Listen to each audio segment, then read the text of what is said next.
بسم الله الرحمن الرحیم. آیا میدانید برای چی رسول الله صلی الله علیه و سلم امر کرد ما را به گرفتن موی سر کودک در حال بعد تولد یافتنش؟ امام ترمذی از سمره روایت میکند که گفت رسول الله صلی الله علیه و سلم گفتند هر یک طفل به عقیقه اش در گرو است. برای وی باید در 7 روزگیش یک گوسفند کشته شود و نام گذاشته می شود برای طفل و موی سرش را تراشیده می شود. و حدیث صحیحی که امام ترمذی روایت می کنند دلیل مستحب بودن تراشیدن موی سر کودک است. اما برای تراشیدن موی سر دختر نوزاد امام مالک و بیهقی روایت میکنند از محمد ابن علی ابن حسین اینکه فاطمه رضی الله عنها موی سر حسن، حسین و زینب و ام کلثوم را تراشیدند و وزن کشیدند و مقدارش نقره صدقه کردند.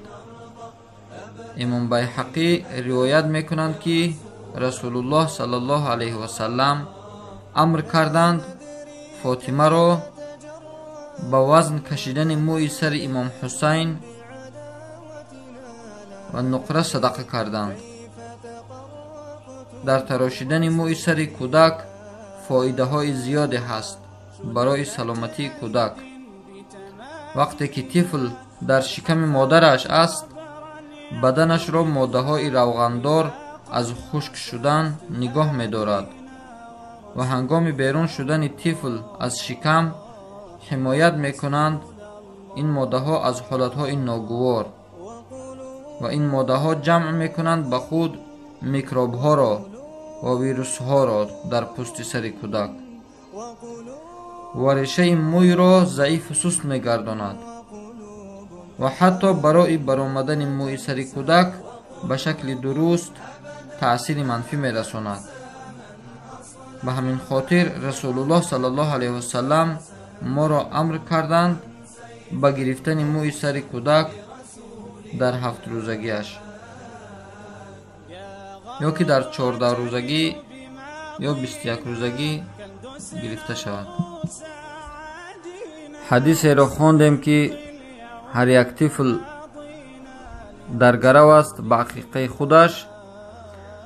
بعضی از عالمان میگویند که روز قیامت از اون خیر و نیکی هایی که برای اون طفل نائل می شود از اون محروم میماند اگر در دنیا عقیقه نکرده باشد، یا به دیگر معنا پدر و مادر اون طفلی که قدرت عقیقه کردن داشتند و اون طفل را عقیقه نکردند به نام طفل یک گوسفند نکشتند، روز قیامت از خیر و خوبی های اون طفل به بهره میمانند. وقتی که در 7 روزگی موی سر طفل گرفته می شود و به مقدار موی سر کودک خواه 2 گرم باشد خواه 3 گرم به مقدارش نقره یا که پول همون نقره را به کمبغلان و بینوایان داده می شود.